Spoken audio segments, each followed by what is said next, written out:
How do you become dangerously confident?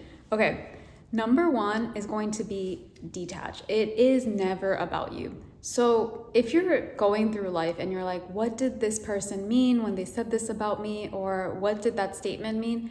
Realize when people are upset or saying crazy things to you, it's usually a side effect of them projecting. Especially because if you notice that someone has a big change and you know they don't usually act like that, like whether it's a client, it's a friend, or a family member, and you're noticing like you're being triggered in some way, make it not about you. Like, is that person going through a bad day? Are they going through a big life circumstance? This is the biggest insight I wish someone told me years ago, is that if someone changes up their behavior suddenly, it feels like they're completely a new person or they're acting differently. It is a big indicator that it has nothing to do with you and it is something going on in that person's personal life, right? Or that they are going through an overwhelming time and they might be projecting that on you.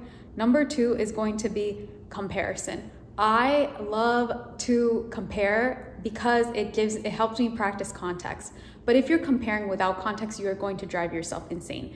The only way you can become confident and dangerously confident is learning how to read context in every situation. So if you see someone has doubled in income versus you have to see what is that person sacrificing, or what is that person doing, and what changes are they making, and are you willing to make them?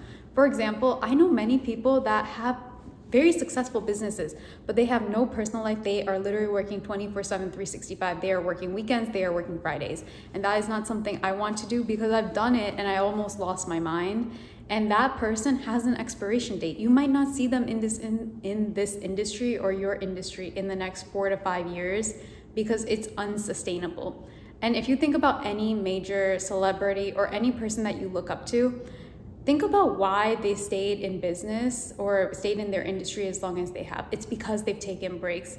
If you see people like Beyonce put out albums and do tours and things like that, they usually take a very long break. You don't hear from them for years because they need that energy to recharge. Versus that person that keeps putting on album out after album out after album out, they're gonna get exhausted. And when you hear about the one-hit wonder and things like that, it's because they weren't prepared for the level of fame or the exhaustion that they want, or the level of, return they were going to see in their business. So that's it. It's like, understand the context of people's successes. And I always like to look for longevity. Yeah, that person is successful now, but can they keep it up in 10 years? And that's how you really can detach from comparing yourself and also adding context into any situation. Number three, and this is going to make you so much more confident in any industry you're in, is get friends in your industry. Because if you're the only one in your world right now that's running a business, you're going to feel crazy and no one is going to validate you because it is all a guess or a hypothesis of how hard it is to run a business. People are going to be in your corner, they're going to be on your side, but it's never from the place of like, yes, I'm struggling with that too, and you're not crazy, I completely understand where you're coming from. I'm speaking from personal experience because all my college friends are still engineers. So when I talk to them about business stuff, I feel crazy. But if I go to people in my industry that are now my friends and I go to them with these problems, they're like, yes, I dealt with that a year ago, or yes, I'm dealing with that right now.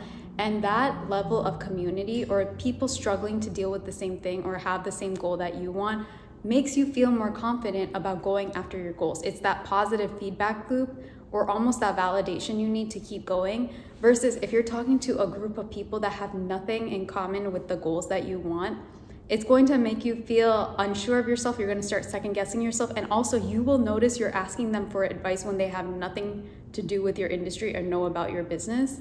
So understand that the circle you operate in, it's just natural to talk about yourself in your circles, but then notice, like, are those people going to be able to relate to the conversations you're having? Okay, I hope this helps, and let me know in the comments which one you like best.